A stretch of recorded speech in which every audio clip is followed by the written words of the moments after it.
बिस्मिल्लाहिर्रहमानिर्रहीम, अस्सलाम वालेकुम। विनस स्पोर्ट्स के साथ आपका मेज़बान शहज़ादा मोइन हाज़िर है और आईसीसी वर्ल्ड कप है जारी है इंडिया में और आज श्रीलंका और बांग्लादेश का मैच जारी है और यहाँ पर श्रीलंका ने पहले खेलते हुए 279 रन स्कोर किए हैं।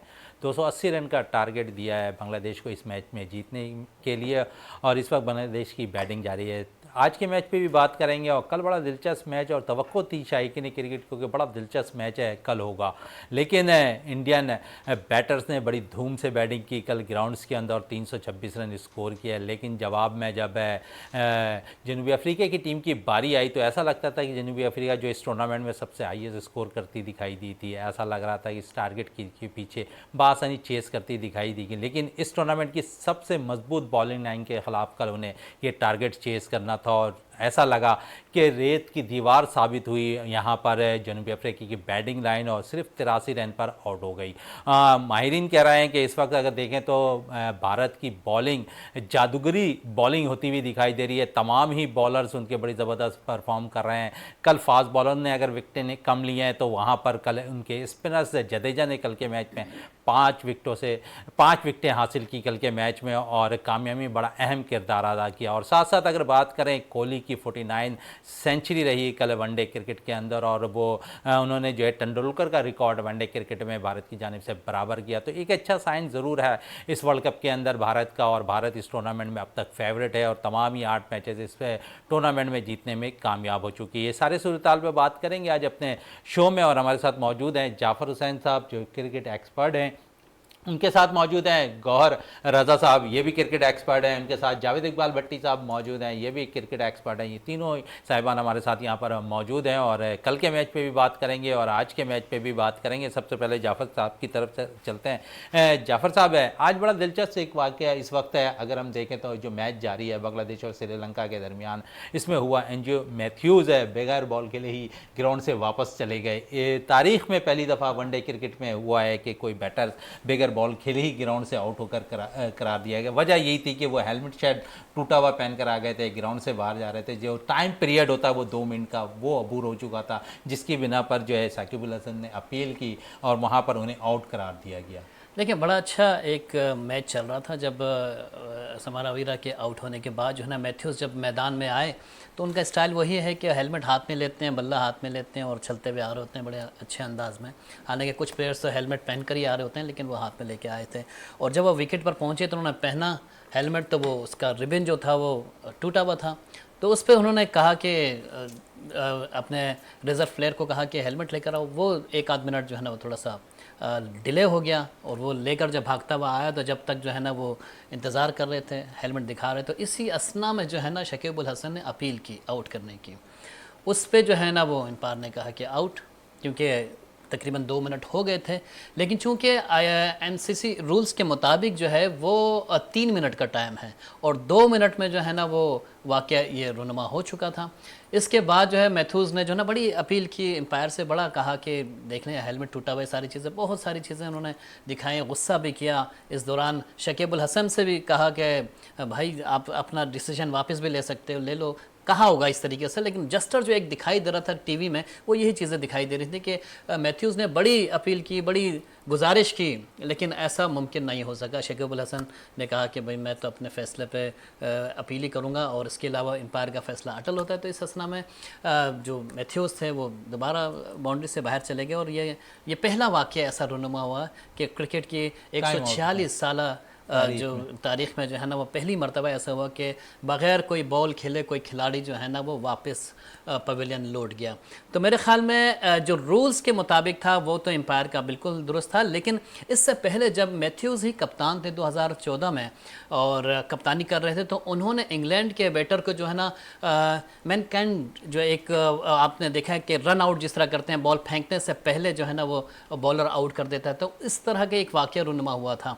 तो वो भी अटल रहे थे अपने फैसले पे मैथ्यूज़ भी। तो मेरे ख्याल में ये दोबारा अल्लाह ताला ने उनको दिखाया है कि देखें जो करोगे वैसा ही भरोगे। जो करोगे वैसे ही भरोगे। इसी पे मज़ीद भी आते हैं गौर रज़ा साहब की तरफ भी, क्योंकि क्रिकेट एक्सपर्ट भी हैं और साथ साथ क्रिकेट ऑर्गेनाइज़र भी हैं। गौर रज़ा साहब, आपकी भी नज़र में 146 साल तारीख़ क्रिकेट में जो है ऐसे वाक़े नहीं हुए होंगे, आज ये वाक़ा पेश हुआ, क्या कहेंगे इस हवाले से? ख़ास तौर पे देखें ये इस लेवल की क्रिकेट के अंदर डेफिनेट अब rule daily by daily change हो रहे हैं।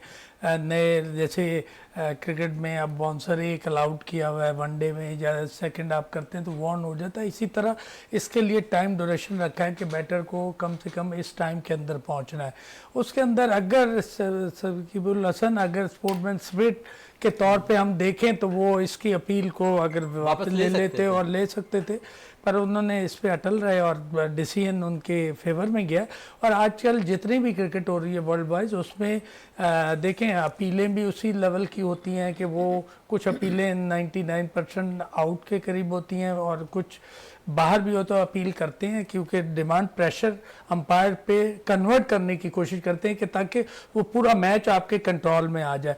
तो उसकी वजह से उन्होंने ये एडवांटेज लिया और एक विकेट बगैर उसके खेले हुए उन्हें मिली, जिसका एडवांटेज वो लेना चाहा। गौहर साहब, जो आप तो काफ़ी पुराने ऑर्गेनाइज़र हैं, क्रिकेट से वाबस्ता भी हैं, लेकिन इस टूर्नामेंट में बड़े अनोखे वाक़यात नुमा हो रहे हैं। कुछ ये अजीब सा समझ में नहीं आ रहा, कभी कोई इस तरह का इंसिडेंट हो जाता है, कभी रन्स इतने ज़्यादा बन जाते हैं। आप नहीं समझते कि ये इवेंट जो है ना बड़ा पूरी दुनिया के क्रिकेट के लिए एक नई चीज़ दिखा रहा है? डेफिनेट एक्चुअल एशिया में जो भी क्रिकेट होगी जितने भी हैं वहाँ, क्योंकि विकेट और उसका डिफरेंस होता है, तो रन का जो अंबार लग रहा है इंडिया के अंदर वो असल में जो विकेटें ऐसी बनाई जा रही हैं, जैसे मैंने कहा ना, अगर आपका नी से नीचे बॉल है तो एशियन जो जितनी भी टीमें हैं परफॉर्म कर सकती हैं, और अगर बॉल भी है तो जो जितनी यूरोपियन कंट्रीज़ की टीमें, इंग्लैंड है, ऑस्ट्रेलिया, ये ऊपर के बॉल को बहुत अच्छा खेलते हैं, तो वहाँ ये रन करते हैं। जहाँ बॉल ऊपर आता है विकेट हार्ड होती है, बॉल ऊपर आने लगता है, जहाँ सॉफ्ट होती है बॉल नीचे रहता है,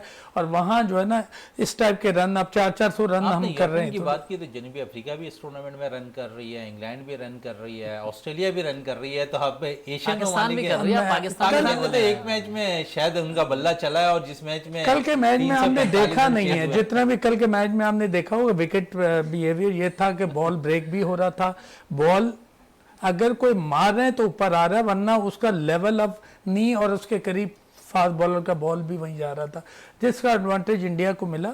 और उन्हें क्योंकि लाइन और लेंथ वो बॉल दोनों फास्ट बॉलर, तीनों फास्ट बॉलर जो हैं उनके वो विकेट टू विकेट बॉल करते हैं। इंडियन मैच पे तो काफ़ी शकों को शबाहत जाहिर किए जा रहे हैं कि विकेट ऐसी है या ऐसी बनाई जा रही है जिसमें उनके बॉलर्स कामयाब हो रहे हैं, या फिर गेंद में कुछ ऐसी कोई ख़ासियत है कि वो इतनी टर्निंग बॉल कर रहे हैं।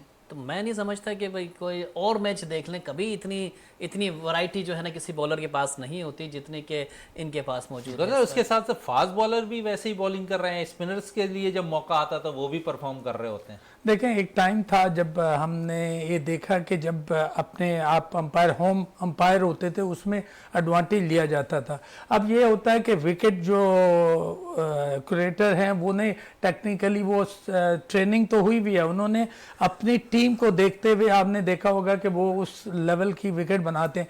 हमने मोस्टली डोमेस्टिक क्रिकेट में हमने देखा है कि मियाँदाद खेल रहे होते थे तो वो अपनी मर्जी की विकेट को मनवाते थे। एक टाइम में हम कायदन ट्रॉफी जब उसका फाइनल हो रहा है तो विकेट भाई घास कटवा दी, ये कर दिया उस लेवल का जिसमें आप परफॉर्म कर जाए।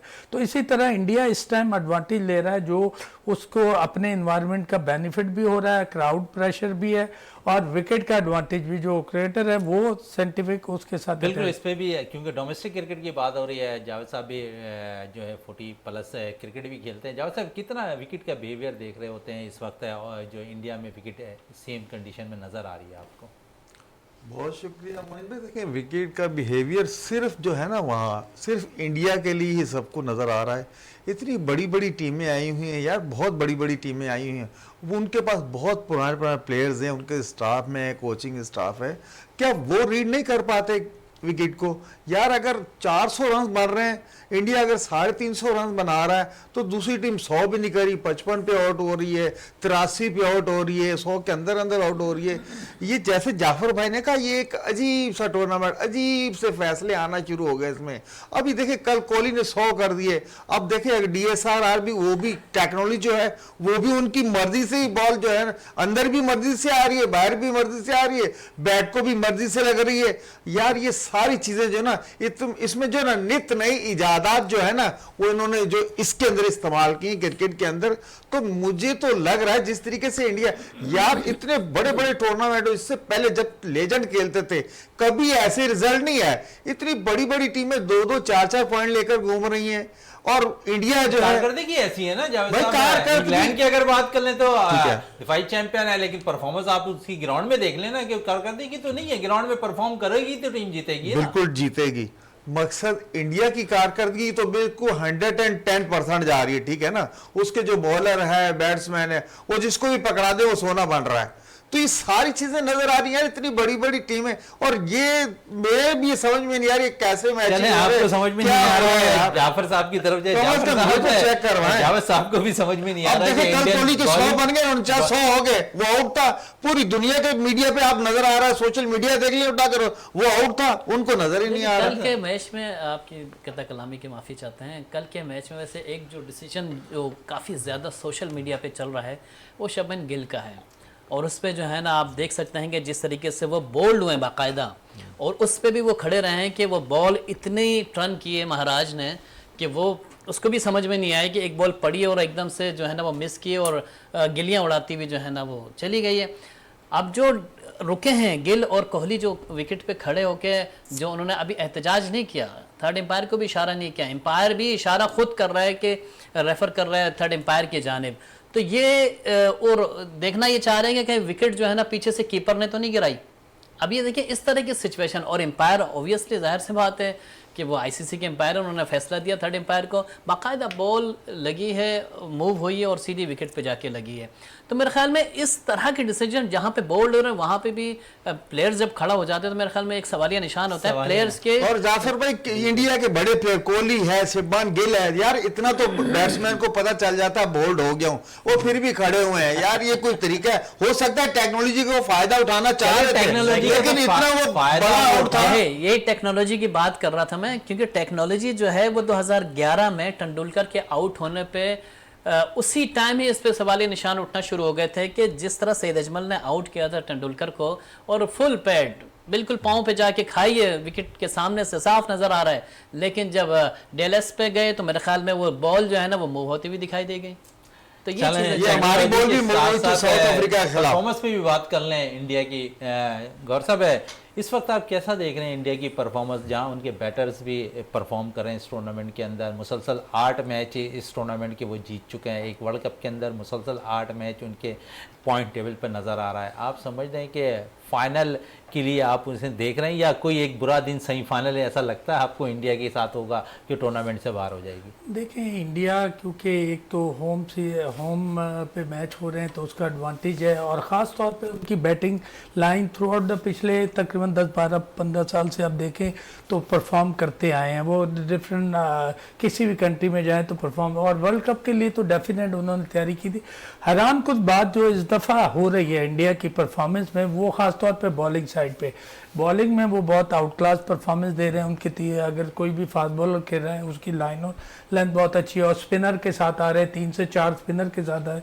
उनकी परफेक्शन बहुत ज़्यादा है कि बॉल जो भी बॉल करते हैं वो ब्रेक हो रही है, वरना इंडिया के पास कभी भी ऐसा बॉलर नहीं रहा कि वो अगर लेफ्ट आर्म है जब वो है उसका ब्रेक इतना लंबा लंबा ब्रेक हो और जो एडवांटेज ले।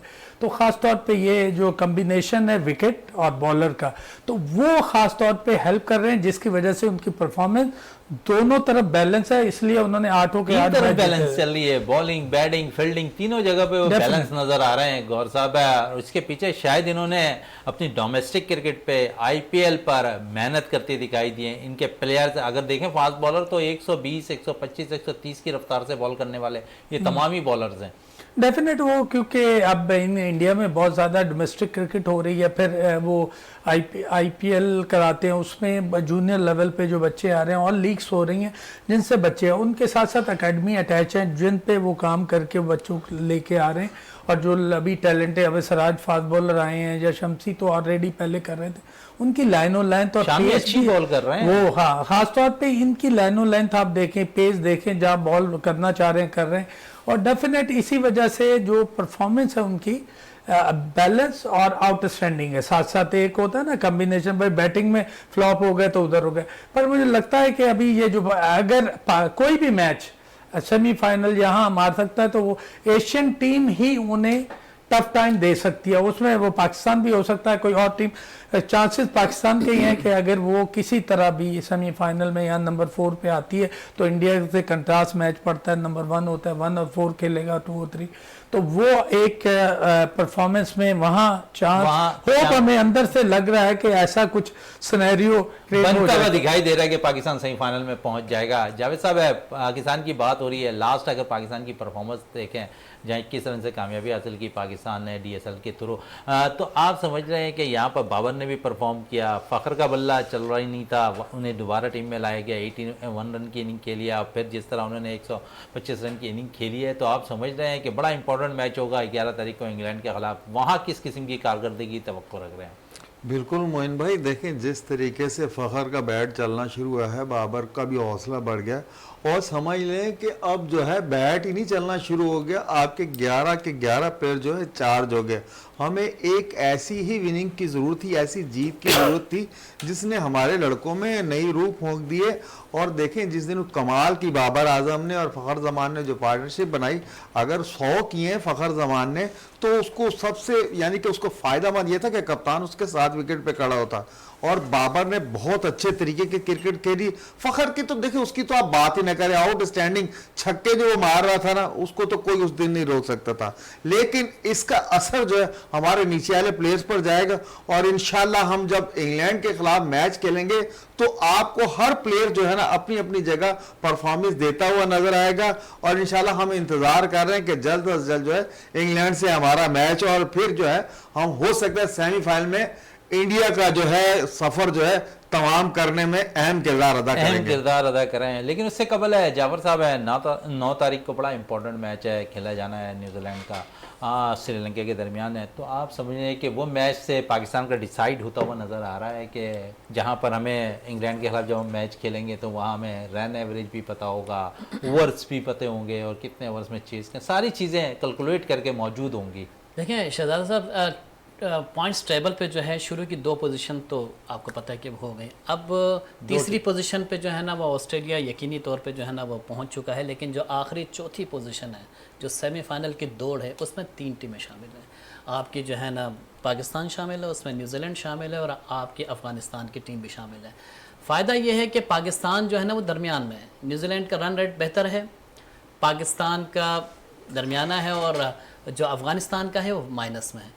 ये अच्छी बात है कि पाकिस्तान के मैच 11 तारीख को है, यानी कि न्यूजीलैंड और श्रीलंका का मैच हो जाएगा, फिर अफ़गानिस्तान के 2 मैचेस हैं, वो 2 मैचेस के बाद ही पाकिस्तान को डिसाइड कर लेगा इतने अंदाजे कि उसको किस तरीके से मैदान में उतरना है, क्या आपको फॉर्मेट मिलता है कि कितने रन्स बनाने, अपना रन रेट भी बेहतर करना है और जीतना तो है ही है, ठीक है ना। जिस तरीके से वो जितने अच्छे रन रेट से जीतेगा, ये समझ ले कि 130 रन से अगर वो जीतता है और दूसरा ये है कि 3 खिलाड़ी यानी 7 विकेटों से जीतता है, तो मेरे ख्याल में फिर ये है कि सेमीफाइनल में रन रेट के हिसाब से बहुत अच्छी पोजीशन पे आ जाएगा। और एक चीज़ जो काफ़ी क्रिकेटर्स और काफ़ी लोग इस पे बात कर रहे हैं कि एक मरतबा फिर निगाहें जम चुकी हैं पाकिस्तान और इंडिया के सेमीफाइनल में कोलकाता में खेले जाने वाले में। इससे कबल है गौर साहब भी यही कह रहे थे और जावेद साहब भी कि पाकिस्तान और इंडिया का मैच होता हुआ शायद नज़र आ रहा है सेमीफाइनल में, लेकिन इसमें बड़ा टफ टाइम है। गौर साहब है अफगानिस्तान की टीम दे रही है, आप क्या समझते हैं, क्योंकि 3 टीमों में से एक टीम ने सेमीफाइनल खेला, 3 टीमें कम से कम फाइनल के लिए सेमीफाइनल के लिए तो क्वालिफाई कर चुकी हैं। आप समझते हैं कि अफगानिस्तान इस टूर्नामेंट में मजबूत उम्मीदवार के तौर पर सेमीफाइनल में नज़र आ रहा है आपको? ओवरऑल आप देखें ना, अफगानिस्तान ने जितने भी मैच खेले उसमें परफॉर्मेंस उनकी बहुत अच्छी रही, आउट क्लास दोनों बैलेंस है, बैटिंग भी और उसमें फील्ड बॉलिंग भी बहुत अच्छी कर रहे हैं। ओवरऑल पाकिस्तान से वो मैच जीते हैं। आप देखें कि मेन जिनसे उन्होंने सीखा, वर्ल्ड कप का पहला मैच पाकिस्तान हारा उनके अगेंस्ट, तो वो डेफिनेट उनकी टीम, उनके पास चांसेस हैं कि वो 2 मैच हैं, अगर दोनों निकालते हैं तो वो ऑलरेडी क्वालिफाई कर जाएंगे। अगर वो मैचेस वहाँ कुछ उन्हें एक आध मैच वो लूज़ करते हैं और पाकिस्तान से टाई पे आते हैं तो फिर रन रेट पे जाता है। तो ये सिचुएशंस हैं जो हम अभी डिस्कस कर रहे हैं काफ़ी सारी, जिसे हम देख के उस पर पाकिस्तान को ये एडवांटेज है कि 11 नवंबर को जो मैच पाकिस्तान का खेला जाएगा उसमें ख़ास तौर पे आपके पास सब चीज़ें क्लियर नज़र आ रही होंगी, जिस वजह से आप अपनी सिचुएशन को देखते हुए मैच को परफॉर्म करें। डेफिनेट वो कैप्टन के डिसीजन भी देखे जाएंगे। और मैंने अभी आप ख़ास तौर पे आपने देखा होगा फ़खर जमान के साथ पहली दफ़ा इस टूर्नामेंट में बाबर आजम को जैसे खेलता हुआ देखा गया। अगले मैचेस में वो डेफिनेट एक नई शक्ल में नए नजर रूप में नजर आया, स्ट्राइक रेट भी बेहतर होता हुआ नजर आ रहा है। जावेद साहब, मैच इस वक्त जारी है, 41 रन पे 2 आउट हो चुके हैं। अब क्या समझते हैं कि टारगेट चेज होता हुआ नजर आ रहा है आपको? जी मोहन भाई, जिस तरीके से बांग्लादेश खेल रहा है वो जाएगा चेस करने पे, लेकिन श्रीलंका की बॉलिंग आपको पता बहुत ज़बरदस्त है और फील्डिंग भी एक्स्ट्रा ऑर्डनरी है। गो कि इन्होंने शुरू में ही एक कैच छोड़ दिया है। मुझे लग रहा है कि आज श्रीलंका जो है ये मैच जीतने में कामयाब हो जाएगा और बांग्लादेश को एक और हार का लगता है सामना करना पड़ेगा आज, तो जिस तरीके की क्रिकेट हो रही है, क्योंकि बांग्लादेश के बैट्समैन जो है अब वो क्लास ही नहीं रही, तो सिर्फ 2 पॉइंट लेकर अभी तक वर्ल्ड कप में आप घूम रहे हैं। तो मुझे लग रहा है कि आज जो है श्रीलंका जीतकर और फिर ये जो पॉइंट इनको मिलेंगे, फिर ये जाके ये हमारे लिए फायदेमंद इसलिए होगा कि श्रीलंका ने न्यूजीलैंड को हराना है, ये आपको मैं बता दूं आज। चले, श्रीलंका ने न्यूजीलैंड को हराना है, लेकिन उससे कबल है श्रीलंका ने, वजीर खेल ने जो है पूरी टीम को जो है अगर देखें जो बोर्ड है उसको फारिग कर दिया है। 7 रुकनी कमेटी भी तश्कील दे दी है श्रीलंकन बोर्ड ने। आप क्या समझ रहे हैं कि वहाँ तो बड़े बड़े फैसले हो गए हैं अब श्रीलंका के हवाले से? देखिए, बात यह है कि पाकिस्तान के साथ ही चल रहा होता है श्रीलंका।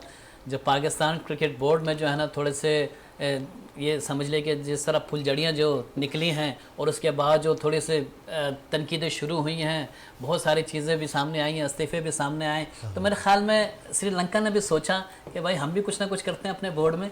तो उसके बाद आप देखें रिज़ल्ट किस तरह बांग्लादेश के ख़िलाफ़ खेल रहे, बड़ी मुत्तहिद होकर, और नज़र आ रहा है कि फ़ाइट कर रहे हैं। तो बहुत सारी ऐसी चीज़ें होती हैं, लेकिन वो एक अलग चीज़ है, मैच ग्राउंड में जो हो रहा था वो अलग चीज़ है। हर खिलाड़ी यही कोशिश कर रहा होता है कि हम बेहतर से बेहतर परफॉर्म करें और अपनी टीम को जितवाएं। चलें, आप टीम को जितवाने की बात कर रहे हैं, थोड़ी देर कबल आप नए खिलाड़ियों के हवाले से बात की, और सेंट्रल कॉन्टैक्ट की बात करूं तो इंजमाम पे बड़े एलिगेशन लगाए गए जाफ़र साहब, और अब इंजमाम ने कल निजी चैनल पर एक इंटरव्यू दिया है जहां उन्होंने बड़ी वाज़ेह चीज़ें बताई हैं क्रिकेटर्स के हवाले से, सेंट्रल कॉन्टैक्ट के हवाले से। तो आप समझे जो चीज़ें फाइनलाइज हुई उन पे इल्ज़ाम था कि टीम सिलेक्शन में बड़ा हाथ है उनका। उन्होंने कहा कि टीम सिलेक्शन पे नहीं, सेंटर कॉन्टैक्ट पे बात करता है। सेंटर कॉन्टैक्ट की जब बात की गई तो कहा जाता है कि 6 महीने कबल जो ये सारी चीज़ें तरतीब दी जाती है। उन्होंने 4 प्लेयर्स का नाम लिया कि मैंने इन 4 प्लेयर्स को ऐड करने के लिए कहा। डी में मौजूद थे कैटेगरी में सरफराज अहमद, उन्होंने कहा कि इसे आप है क्योंकि वो टेस्ट टीम का हिस्सा हैं तो उन्हें बी कैटेगरी में रखा जाए। दूसरी तरफ अगर बात करें तो इब्रार पे बात हुई, अरशद जमाल पे बात हुई, आमिर जमाल के हवाले से बात हुई। तो ये 4-5 प्लेयर्स के हवाले से उन्होंने कहा कि मैं इन प्लेयर्स को सेंट्रल कॉन्ट्रैक्ट 2 प्लेयर्स 3 प्लेयर्स को देता हूँ, और जो कैटेगरी है उस कैटेगरी में डी से बी पे हम सरफराज को लाना चाहते हैं। जहां तक रह गई इन खिलाड़ियों की बात, तो उन्होंने ये कहा था कि ये जो सेंट्रल कॉन्ट्रैक्ट है वो 6 महीने कबल होता है, तश्कील उसी वक्त दी जाती है, मैं तो टर्नओवर कम वक्त पे आया। देखिए, बात यह है कि जो आपने गुफ्तगू की, नो डाउट बिल्कुल बेहतरीन कहा आपने, बड़ा अच्छा आपने तज्जिया किया इंज़मामुल हक के बारे में, लेकिन वो थे चीफ़ सेलेक्टर। अब चीफ़ सेलेक्टर का काम क्या है? बेसिकली ये, या तो आपने जो कमेटी बनाई थी वो कमेटी इसका फैसला करती, या उस कमेटी में जो थे आपके मिसबाउल हक थे, आपको पता है मोहम्मद हफीज़ थे, आपके 2 और प्लेयर्स थे, उनका नाम एग्जैक्टली मैं भूल गया, लेकिन इस कमेटी का जो काम था वो रोज़ वजाहतुल्लाह वास्ती थे जी। तो आप चीफ सेलेक्टर्स की ये बातें मेरे ख्याल में जो आप कह रहे हैं कि सेंट्रल कॉन्ट्रैक्ट के हिसाब से बनाना, ये उनका काम नहीं था, उनका रोल नहीं था। उनको टीम तश्कील देनी थी, उस टीम तश्कील उन्होंने मेरे ख्याल में ज़्यादा टाइम नहीं लगाया और 10-15 दिन के अंदर उन्हें जो है ना हर चीज़ देखने के बाद टीम तश्कील दे दी थी। आप जो बात कर रहे हैं आप कि सरफराज को शामिल होना चाहिए था, उनकी कैटेगरी उन्होंने चेंज कराई, या इब्रार को लेकर आना था, इब्रार को लाए। अब वो जो कह रहे हैं कि टीम मेरे हिसाब से नहीं है, या बहुत सारी बातें जो कर रहे हैं, अब ये बातें जवाज़ नहीं बनता बात करने का, ठीक है ना। ये बात आपको पहले करनी चाहिए थे। आप इतने पावरफुल कप्तान रहे, आप इतने पावरफुल, आपने अपना टेन्योर गुजारा, उस आपको पता था कि आपके जो चेयरमैन थे, हमने अपनी आंखों से देखा, चेयरमैन जो थे वो तक जो है ना वो अपने इंतज़ाम के आगे इतनी ज़्यादा नहीं बोलते थे। उसका रीज़न ये था कि बड़ा प्लेयर एक बड़ा डिसीजन लेते थे वो। तो अब आप कह रहे हैं कि बाबर आजम ने जो कहा मैंने टीम वही बनाती, ये मेरी समझ में तो नहीं आती ये कहानी कि भाई ये है क्या। कप्तान का रोल होता है, लेकिन चीफ सेलेक्टर जो होता है उसकी आइज़ बहुत आगे तक इसी पे गौर साहब से भी राय ले लेते हैं। गौर साहब क्या कहेंगे, जिस तरह मैंने जाफर साहब से कहा कि इस टीम की तश्कील और सेंट्रल कॉन्ट्रैक्ट के हवाले से इंतजाम का बड़ा वाज़ेह बयान आया है। एक्चुअल देखें, जो चीफ सेलेक्टर है उसका काम है अपनी टीम को फाइनलाइज करना, और ख़ास तौर पे पर पाकिस्तान में एक अनफोर्सीन इसी तरह के रहते हैं कि वो हर चीज़ में इन्वॉल्वमेंट वो अपनी रखते हैं, और मैनेजमेंट के साथ भी अटैचमेंट है, किसको कौन सा कॉन्ट्रैक्ट देना है, ये चीज़ देना है। तो वो अपने काम से जब बाहर निकल के करेंगे तो इस टाइप की परफॉर्मेंस आपको नज़र आएगी पाकिस्तान के अंदर। तो अपनी मर्जी के प्लेयर, और अगर वो बाबर आजम पे ये कह रहे हैं कि पूरी टीम मैंने, उसके कहने पे डेफिनेट कैप्टन और उसकी सिचुएशन होती है, but decision, final decision chief selector का होता है टीम बनाने में।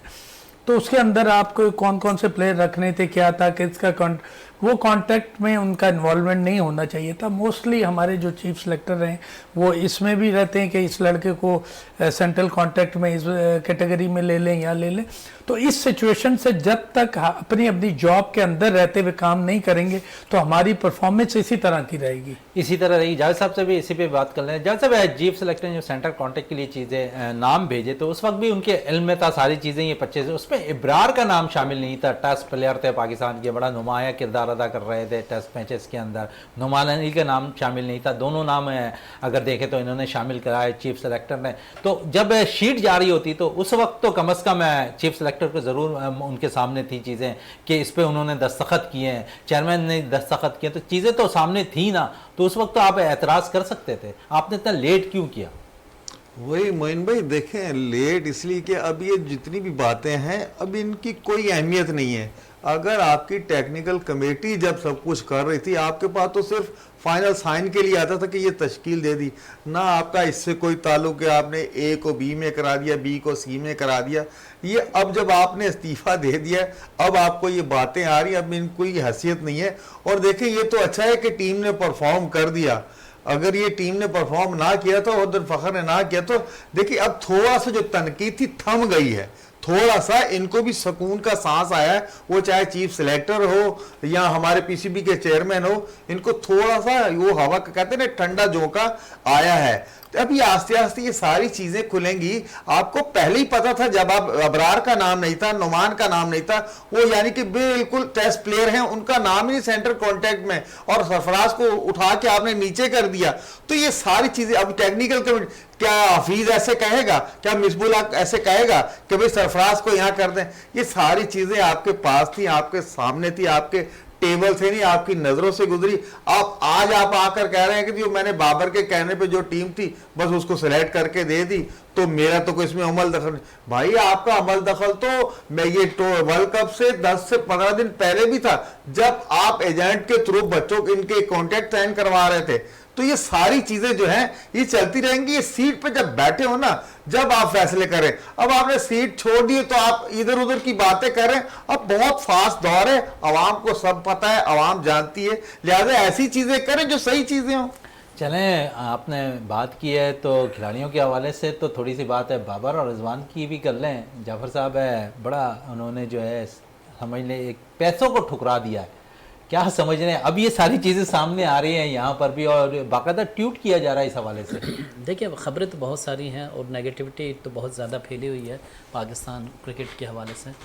तो मेरे ख़्याल में अब 2-4 दिन के लिए थोड़ा सा बर्दाश्त कर लें, मेरे ख्याल में ज़्यादा बेहतर रहेगा। क्योंकि जाफर भाई अब ऐसी मुस्बत खबरें आएंगी, पाकिस्तान ने जो मैच जीता है ना, अभी मुस्बत खबरें आएंगी, जरा सब्र चलें, आगे चलें, फिर आप देखिए मैच तो खैर एक बहुत अच्छा जीता है और उम्मीद कर रहे हैं कि इंग्लैंड के खिलाफ भी पूरी टीम चलेगी, सिर्फ एक इंशाल्लाह। प्लेयर पे नहीं चलेगी। बिल्कुल। उसका रीज़न ये है कि अगर एक प्लेयर पे टीम चल रही होती ना तो इतने ज़्यादा जो है ना वो स्कोर नहीं बनते। हमारे बॉलिंग लाइन को देखना पड़ेगा, जितने रन्स दिए 402 रन्स 401 रन्स जो दिए हैं। अब आप देखें शहनशाह आफरीदी को, जिस तरह साबिक कप्तान शाहिद आफरीदी जो कह रहे हैं कि बाबर आजम के बाद जो मैं कप्तान देख रहा हूँ वो शहनशाह आफरीदी को देख रहा हूँ। मेरे ख्याल में इस मौके पे ये बयान भी ज़रा एक अजीब सा मुझे लगा। हालांकि अभी वर्ल्ड कप जारी और अहम मैच खेलने जा रही है। बड़ा शायद ऐसा भी हो सकता है, शायद अफरीदी को ओहदा भी बाकायदा तौर पे जो खबरें आ रही हैं ज़राए से कि मैं वो यही भी कह रहा हूँ जो मीटिंग्स वगैरह के लिए बाकायदा उनका नाम आ रहा है, जो मीटिंग्स वगैरह हुई हैं चेयरमैन साहब के साथ, तो ऐसे मौके पे जहाँ पे टीम एक गैर मुल्क में और अपने दुश्मन मुल्क में लड़ रही है और जिस तरीके से भी लड़ रही है भाई, वो अपनी टीम को जितवाने के लिए तगदो कर रही है। और उस सिचुएशन में आपका बोर्ड जो है वो ये हरकतें कर रहा है कि वो एक कप्तान नए बनाने की कोशिश कर रहे हैं, तो मीटिंग्स वगैरह चल रही हैं। फिर आपके जो है ना कभी दिल चाहता है तो चले फ़खर जमान को जो है ना वो 10 लाख रुपए इनाम के तौर पे ऐलान कर दिया जाता है, बाबर आजम को शाबाशी दी जाती है।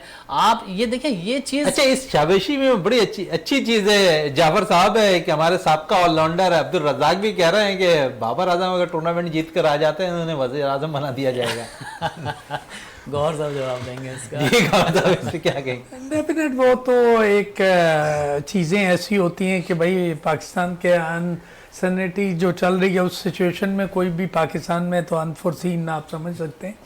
ओवरऑल पाकिस्तान की जो अभी ये सिचुएशन चल रही है शायद अफरीदी वाली या ये आप डिस्कस हो रही है, इसमें एक्चुअल देखें ये जो है ना कंट्रोवर्सी डेवलप करने की सिचुएशन होती है। ऐसे टाइम पे ऐसी बात नहीं होनी चाहिए, क्योंकि आपको चेक क्या करना है कि उसकी बॉलिंग परफॉर्मेंस को आप चेक करें कि भाई परफॉर्म क्या कर रहा है। आप मेन खेल रहे हैं, अब रन अगर 70-80 रन आप एक मेन बॉलर जिस पे हम डिपेंडेंट हैं 90 रन दिए हैं, 90 मतलब मैं 70 से ऊपर आप रन मोस्टली मैचेस के अंदर दे रहे हैं। जो मेन बॉलर है नंबर 1 पोजीशन नंबर 1 पे बॉलर हैं, तो वो अगर ऐसी विकेट पे अपनी परफॉर्मेंस को नहीं देखेगा, दूसरी चीज़ों में डलेगा तो परफॉर्मेंस नहीं आएगी। जिससे खास तौर पे पाकिस्तान क्या टीम किस चीज़ पे बेस कर रही थी, बैटिंग तो आपको देखा है सिचुएशन हमारी ऐसे ही रहती है, पर बॉलिंग पे बेस कर रहा था। तो अब बॉलिंग एक्सपोज हो गई है हमारी ना, वो अब स्पिनर पाकिस्तान के पास टॉप क्लास स्पिनर होते थे, अब समझ ही नहीं आ रहा स्पिनर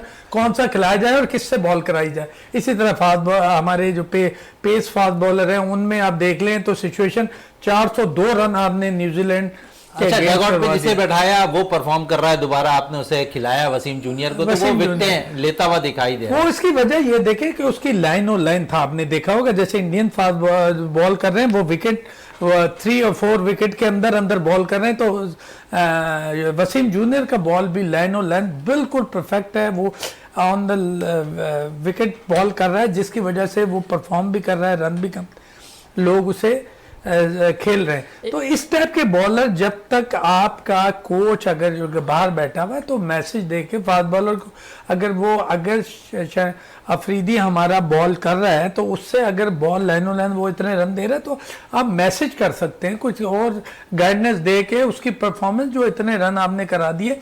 अब क्या होता है कि बॉलिंग आपकी सामने नजर आ गई, आपके पास स्पिनर भी कोई ऐसा नजर नहीं आ रहा जिसे आप चेंज करके लाएं और वो परफॉर्म कर जाए। जहाँ साहब स्पिनर्स का किरदार बड़ा इंपॉर्टेंट है। कल जडेजा ने जिस तरह 5 विकेटें हासिल की हैं, पाकिस्तान की गौर साहब भी कह रहे हैं पाकिस्तान के पास कोई ऐसा स्पिनर नजर नहीं आ रहा जो विकेटें पाकिस्तान को दिला सके। बिल्कुल, इसमें कोई दो राय नहीं, कोई पैसा स्पिनर है ही नहीं हमारे पास जो आपको डेथ आवर्स में कोई विकेट दिला के दे दे।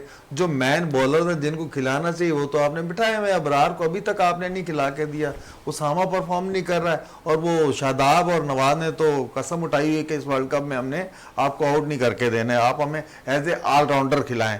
तो ये सारी चीजें शादाब जिस तरह जावेद साहब आप इब्रार की बात कर रहे हैं वो तो रिजर्व खिलाड़ियों में शामिल है ना, लेकिन तो सर अगर कोई अनफिट है तो कम से कम उसको तो चेंज अनफिट मेडिकल पैनल इजाजत देगा कि भाई ये अनफिट है, इसको बाहर कर दें, आप एक दूसरा खिलाड़ी आप ले सकते हैं। लेकिन ये जो ले सकते हैं, मेरा कहने का मकसद ये है कि आपके मेरे ख्याल में जब वर्ल्ड कप शुरू हुआ था उसके एक प्रोग्राम में मैंने ये जिक्र किया था कि अब आप आगे देखिएगा कुछ खिलाड़ी इंजर्ड हो जाएंगे, कुछ बीमार खिलाड़ी तो बहुत से इंजर्ड हुए, लेकिन ट्रैवलिंग में से किसी को इस्तेमाल नहीं Exactly, किया मैं गया। यही कहना चाह रहा हूँ कि आपके अगर शादाब खान मुकम्मल फिट नहीं है तो आप उनको बिठा दें, हटा दें। आप निकाल सकते हो कि वाइस कप्तान का कोई इतनी बड़ी बात नहीं है कि वाइस कप्तान बैठ नहीं सकता, वहाँ केन विलियमसन जो है ना इंजरी की वजह से बैठे रहे, तो आप जो है ना मेडिकल पैनल को किसी को भी दिखा दें। आप अगर समझते हैं कि इब्रार फ़ायदेमंद साबित हो सकता है, देखें ये तो टीम मैनेजमेंट, आपके कप्तान को मालूम है कि हमारे लिए इन विकेटों पे कौन सा बॉलर ज़्यादा सूदमंद साबित हो सकता है, तो वहाँ पे आप किसी खिलाड़ी जितने इंजर्ड हैं किसी को कह दें, पैनल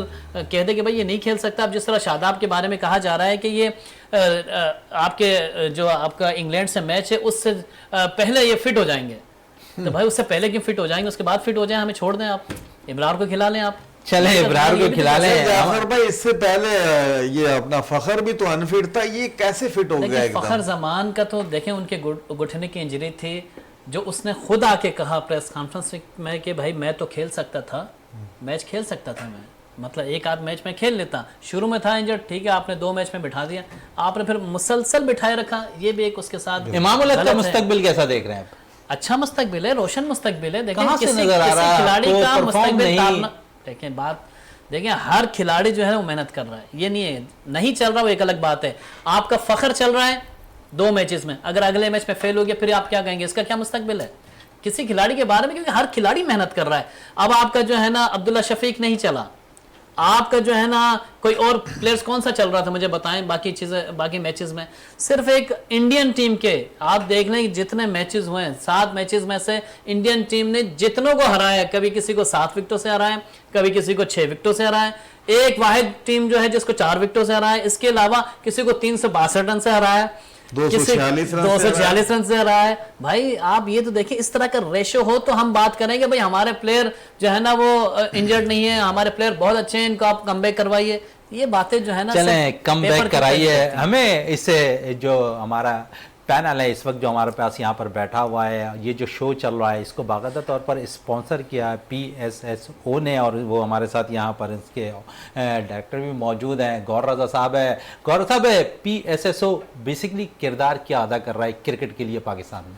एक्चुअल ये पाकिस्तान स्कूल स्पोर्ट्स ऑर्गेनाइजेशन, हम तकरीबन पाकिस्तान के 8 सिटीज़ में PSSO multiple games annual basis पे कराता है, जिसमें क्रिकेट है, फुटबॉल है, टेबल टेनिस है, बैडमिंटन है, स्विमिंग है, बास्केटबॉल, और ये मल्टीपल एथलेटिक्स हमारा मेन है और उसके साथ हम कर रहे होते हैं। और कराची इज़ द मेन मरकज़ और इसमें एनुअल हमारी गेम्स होती हैं। अभी इस साल हमने तकरीबन क्रिकेट 5 कैटेगरीज में हम कर चुके हैं, जिसमें अंडर 11 है, अंडर 13 और अंडर 15 किया है, और जो अब अंडर 17 का अंडर 17, अंडर 19 और अंडर 25 ये यूनिवर्सिटी एजुकेशनल इंस्टीट्यूट के लिए हम करते हैं, और मोस्टली इसके फाइनल्स हो चुके हैं। इसी तरह फुटबॉल किया है इन्हीं कैटेगरीज के अंदर, स्विमिंग हो चुकी है, टेबल टेनिस हो चुका है और बास्केटबॉल हो चुका है, 4-5 कैटेगरीज के। तो ये एनुअल बेसिस पे हमने एक ग्रास रूट लेवल से लेके और ऊपर तक हम इस पे काम करते हैं, और मेजर 8 सिटीज़ को हम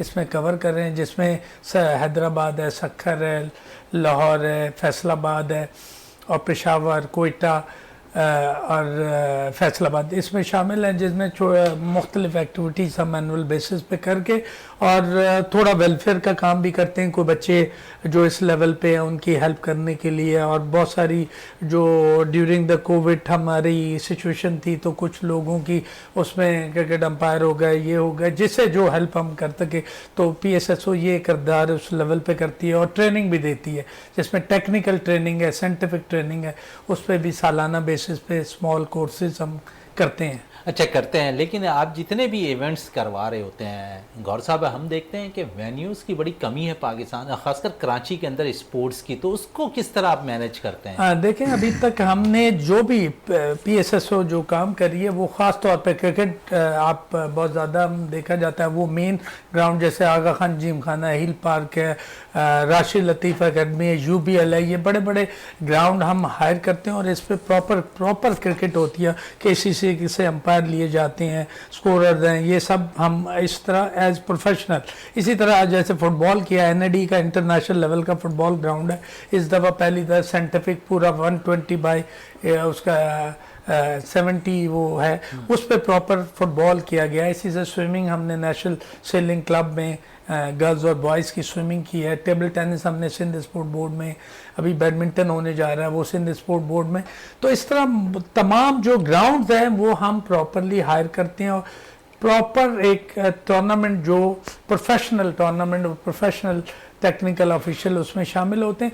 पर पाकिस्तान के अंदर फुकदान आपको पता ही है ग्राउंड्स का, और ये सिचुएशन है जिसकी वजह से कोई चीज़ें आप आसानी से नहीं कर सकते। क्रिकेट के ग्राउंड आजकल आपको पता है बहुत ज़्यादा महंगे और वीकेंड पे तो मिलना ही महाल है। तो ये सिचुएशन जो है ना पाकिस्तान के अंदर और ख़ास तौर पे कराची में इन छोटी जो हम ऑर्गेनाइजेशंस काम कर रही हैं इनके लिए ज़रा मुश्किल हो जाता है। चलें, ज़रा मुश्किल दिखाई देता है, इसी पे जाफ़र साहब से भी बात कर लेते हैं। जाफ़र साहब, ग्रास रूट लेवल पर काम करना कितना मुश्किल है, ख़ासकर कराची के अंदर? देखिए आजकल तो बहुत आसान हुआ है। उसका रीज़न ये है कि बहुत सारे स्कूल्स हैं, बहुत सारे आपके जो प्राइवेटली इदारे हैं ख़ास तौर पे वो बड़ा पार्टिसिपेट कर रहे हैं। और जब से कोविड गुजरा है स्पोर्ट्स में रुझान बहुत ज़्यादा बढ़ गया है, चाहे वो कोई भी खेल हो। सिर्फ क्रिकेट की बात नहीं है, मुख्तलिफ सिर्फ एक हॉकी के अलावा हॉकी पे भी ज़रा तवज्जो चाहिए आप लोगों की। नहीं, हमने अभी रखा है हॉकी, हम कर रहे हैं इनके के पे इंशाल्लाह हॉकी 10 नवंबर के बाद कोई प्लान है हमारा। तो उसमें अभी पब्लिक है, DHA है, 4-5 टीम ने कन्फर्म टीम्स नहीं है पर हम कोशिश कर रहे हैं कि वो कोई भी हो और वो एग्जीबिशन टूर्नामेंट हम उसमें कर रहे हैं। गर्ल्स का भी कोशिश कर रहे हैं 2 टीमें आ जाएं ताकि उनका एग्जीबिशन चलें। एग्जीबिशन क्योंकि ग्रास रूट लेवल की बात हो रही है तो जाफ़र साहब से भी बात कर लें। जाफ़र साहब, अगर हम देखें क्योंकि स्कूलों की सतह पे भी हम बात कर रहे हैं, अल्फ़ा कॉलेजिएट में बड़ा ज़बरदस्त टूर्नामेंट चल रहा है। ओवरऑल उसमें भी हम देखें तो तकरीबन काफ़ी गेम्स उसी इवेंट के अंदर खिलाए जा रहे हैं। आप समझते हैं कि यही वो ग्रास रूट लेवल है जहाँ से प्लेयर्स निकलेंगे? देखिए मेरे ख्याल में गुज़श्ता 4-5 सालों से मैं देख रहा हूँ और मेरे ख्याल में इस इवेंट को 6 साल हो गए जो अल्फ़ा करवा रहा है मेरे ख्याल में स्पोर्ट्स फेस्टिवल के नाम से। और बहुत ही बेहतरीन, इसमें कोई 70 से ज़्यादा स्कूल शामिल है, एक बड़ी बात है। और 7 से 8 हज़ार एथलीट हैं जो कि मुख्तलिफ गेम्स का हिस्सा हैं। उसमें O लेवल के भी हैं, A लेवल के भी हैं, उसमें आपके जो है ना मैट्रिक के भी हैं, आपके बहुत सारे बच्चे इसमें शामिल हैं। जो सबसे इम्पोर्टेंट चीज़ जाफ़र साहब है कि हम देखते हैं कि जदीद तर्ज की जो चीज़ें आ रही है ना उसको रोशनास कराते हुए नजर आ रहे हैं। बिल्कुल बिल्कुल सही कह रहे हैं आप। एक चीज़ जो हमने देखी ख़ास तौर पे उसमें यह था कि आपका डिजिटल एम्पायरिंग भी हो रही थी, आपके उसमें मेडिकल पैनल जो सबसे ज़्यादा अहमियत का हामिल होता है कि आप बच्चों को खुदा न खास्ता कोई गिर जाए कुछ हो जाए तो उसके लिए बाकायदा लियाकत नेशनल हॉस्पिटल, बड़े हॉस्पिटल से जो है ना उनका एक पूरा एक क्रू बैठा हुआ होता है जो कि लुक आफ्टर कर रहा होता है। मेरे ख्याल में एक अच्छा जस्टर जाता है अगर इस लेवल पर क्रिकेट टूर्नामेंट हो रहा है या इस लेवल पर कोई भी स्पोर्ट्स हो रहा है तो यकीनन एक नर्सरी लेवल पे जो है ना बच्चा निकल कर सामने आता है। और ख़ास तौर पे अल्फ़ा एजुकेशन नेटवर्क का तो खासियत ये है कि आपके स्क्रैबल के चैम्पियन जो वर्ल्ड चैम्पियन है वो यहाँ के हैं, आपके जो है ना गोल्फ के बड़े अच्छे गोल्फर यहाँ से निकल चुके हैं जो एमेचर गोल्फिंग खेल चुके हैं। इसके अलावा फ़ुटबॉल के कई आपके जो है ना नेशनल लेवल के प्लेयर हैं जो फुटबॉल खेल रहे होते हैं, चेस के बड़े अच्छे लड़के हैं। तो मेरे ख्याल में एक अच्छा थ्रो बॉल के लड़कियां हैं, बड़ी throw ball, basketball, even national लड़की हाइका वो नेशनल चैंपियन है, वो है आपके रोइंग रिगाटा मुकाबला हो रहा है। तो ये वो खेल हैं जिनको आम तौर पे हम स्कूलों में नहीं देखते थे। अब ये वो सारे खेल जो है ना इस तरह के प्राइवेट स्कूल में दिखाई दे रहे हैं जो कि मेरे ख्याल में एक अच्छा जस्टर जाता है। अच्छा, उसके साथ साथ हम देखते हैं कि टैग बॉल एक खेल आया है और जितनी तेजी से मकबूलियत हासिल कर रहा है खासकर स्कूल की सतह पर और शायद ही शादिर और नादिर 3-4 स्कूलों में ये चीजें फैसिलिटीज मैसर है, इसमें कोई शक नहीं है। टैग बॉल का इन्होंने यहीं से आगाज हुआ था और 1 साल 1.5 साल पहले यहीं पे हमने इसको कवर भी किया था। और इसमें फ़ुटबॉल की एक मतलब ये समझ लेंगे एक फ़ुटबॉल जो है टेबल पे आ गई है, उस टेबल पे जो है ना वो टैग बॉल खेली जाती है और 2 से 4 प्लेयर जो है ना इसमें खेल रहे होते हैं। बड़ा फास्ट गेम है, बहुत ही तेज़ गेम है और उसमें जो है ना इंटरनेशनल लेवल पे तो थाईलैंड वगैरह में तो बहुत ज़्यादा इस खेल की मकबूलियत है, लेकिन पाकिस्तान में आहिस्ता आहिस्ता ग्रो कर रहा है। पाकिस्तान में आहिस्ता आहिस्ता ग्रो कर रहा है। जावेद साहब, बात हो रही है क्योंकि ग्रास रूट लेवल पे तो हमारी डोमेस्टिक क्रिकेट भी जारी है, पाकिस्तान कप भी जारी है, बड़े बैटर्स है जो नामी गिरामी बैटर्स है वो अब तक तो परफॉर्म कर रहे हैं। बॉलर्स में हुनैन शाह जो नसीम शाह के भाई हैं वो भी परफॉर्म कर रहे हैं। पाकिस्तान के प्लेयर्स के हवाले से क्या कहेंगे, जो नौजवान प्लेयर्स निकल कर आ रहे हैं उनके लिए क्या प्लेटफॉर्म सेट होना चाहिए? क्योंकि अब हम देखते हैं कि हमें बड़ी ज़रूरत है, क्योंकि जाफ़र साहब भी हमारे पिछले प्रोग्राम में, गौर साहब भी हमारे पिछले प्रोग्राम में ये कह चुके हैं कि हम तमाम ही तीनों तर्ज की क्रिकेट पे कम से कम प्लेयर्स थोड़े से चेंज करते नजर आए। बिल्कुल मोइन भाई, देखें ये ग्रास रूट लेवल से जो नए लड़के आ रहे हैं आपको पता परफॉर्म कर आ रहे हैं, तो मैं ये चाहूँगा कि कम से कम हमारे जो सिलेक्शन के या कमेटी के जो लोग हैं उनको इन बच्चों पे नज़र रखनी चाहिए। ये ना हो जैसे ही ये अंडर 19 में आ जाते हैं उसके बाद ग्रास रूट लेवल से अंडर 19 तक तो आ जाते हैं, उसके बाद ये गुमनाम होना शुरू हो जाते हैं। इनको कहीं कोई आप जॉब का सिलसिला नहीं है, कोई ऐसा मकसद ये कि जो टैलेंट निकल कर आ रहा है ना, अब इसको संभालना, इसको पॉलिश करना। जो हमारा बोर्ड है पाकिस्तान क्रिकेट बोर्ड, कम से कम वो 2-3 कोचेस की ये ड्यूटी लगा दें कि जो भी हमारा ग्रास रूट लेवल से नया टैलेंट निकल कर आ रहा है, आपने उनको पॉलिश करना है। चंद एक लड़के निकाल के इस ग्रुप में डाल दे, ABCD ग्रुप बना के कम से कम उन लड़कों को जो है पॉलिश करे और फिर उनको कांटेक्ट दे। कांटेक्ट के देने के साथ आपको पता है उनको फिर फिक्र नहीं होगी। और फिर जिस तरीके से आप कह रहे हैं ना कि इंडिया की जो क्रिकेट है वो ग्रास रूट लेवल से, और उन्होंने बहुत इन पे मेहनत की, प्लेयर्स निकल कर आ रहे हैं, तो इसी तरह मैं चाहूंगा कि हमारे प्लेयर्स पे भी इसी तरह की मेहनत बिल्कुल की जहाँ जाए। साहब कह रहे हैं कि इसी तरह मेहनत होनी चाहिए ग्रास रूट लेवल पर, और जो प्लेयर्स निकले हैं उन्हें बाकायदा तौर Pakistan cricket board high performance centre में लेकर जाए, उन्हें मजीद और निखारे उनकी परफॉर्मेंस को, वो फिर पाकिस्तान के लिए कारनामा अंजाम देते हुए नजर आए। जय साहब आपका बहुत शुक्रिया, गौर साहब आपका एक बहुत ब्रेकिंग न्यूज़ दे दूं अगर चंद सेकंड है बिल्कुल, आपके बिल्कुल। पास। देखें आपके जो हारिस रऊफ हैं हमारे पाकिस्तान के फास्ट बॉलर, उनकी पसली में तकलीफ शुरू हो गई है, तो इंजरी का शिकार हो गए हैं। वो तो अल्लाह खैर करे, उनके लिए दुआओं की अपील है। यानी कि दुआओं की अपील के साथ साथ अगर हम देखें तो उनकी परफॉर्मेंस भी अच्छी जा रही थी। पसली की तकलीफ ये दूसरी दफ़ा उनको हुई है, और इससे कबल भी वो काफ़ी रेस्ट में रहे हैं। तो अगर ये ज़्यादा ख़तरनाक होगी तो हमारे पास डग आउट पे जमान खान बैठे हुए हैं। पाकिस्तान क्रिकेट बोर्ड और Pakistan management, Pakistani medical panel क्या फैसला देता है ये तो आने वाला वक्त ही बताएगा। हमारे जाफर साहब ने बाकायदा तौर पर एक ब्रेकिंग न्यूज़ दे दी है, और इसने ब्रेकिंग न्यूज़ के थ्रू भी हम चाहेंगे कि पाकिस्तान पैनल जो है मैनेजमेंट कमेटी, और साथ साथ अगर देखें तो मेडिकल जो पैनल है वो जल्द से जल्द फैसला ले, क्योंकि बड़ा इंपॉर्टेंट मैच पाकिस्तान को इंग्लैंड के खिलाफ 11 तारीख को खेलना। जाफर साहब आपका भी बहुत बहुत शुक्रिया। प्रोग्राम का अख्ताम करते हैं इस दुआ के साथ कि पाकिस्तान में खेल और खिलाड़ी तरक्की करते रहें और पाकिस्तान का सब जिलाली परचम दुनिया भर में रोशन रहे। इसी के साथ अपने मेज़बान शहजादा मोइन को इजाज़त दें। पाकिस्तान जिंदाबाद।